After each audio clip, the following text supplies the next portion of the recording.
Nel 2024 in Veneto il gioco d'azzardo legale ha superato i 5 miliardi di euro, registrando una crescita preoccupante rispetto ai 2,9 miliardi del 2020. Il fenomeno, in costante aumento soprattutto tra i giovani, rappresenta una sfida sia sul piano sanitario che sociale. Per contrastare la ludopatia, l'ULSS 6 Euganea, con il finanziamento del Ministero della Salute, ha avviato il progetto Cambio Gioco, che dal 10 marzo ha promosso incontri e dibattiti sulla prevenzione, coinvolgendo esperti di salute, educazione e neuroscienze.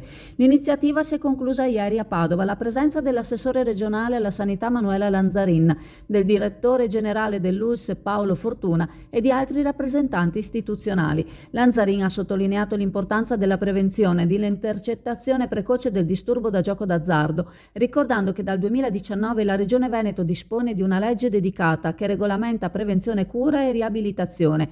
Ha inoltre evidenziato la necessità di agire sul gioco online, sempre più diffuso tra i giovani e difficile da monitorare. A livello nazionale nel 2024 il volume delle giocate ha raggiunto i 160 miliardi di euro, superando il Fondo Sanitario Nazionale. Il 54% del gioco avviene online, il 46% è ancora legato a sale fisiche. In Veneto il numero di apparecchi per il gioco è rimasto stabile. Nel 2024 si contano 5.506 VLT, Video Lottery Terminal, e 19.888 AVP, slot machine tradizionali, con una lieve flessione rispetto all'anno precedente. L'impatto sociale è allarmante: il 45% degli studenti italiani ha giocato almeno una volta nell'ultimo anno, il 7% mostra segnali di gioco problematico, una percentuale superiore alla media europea.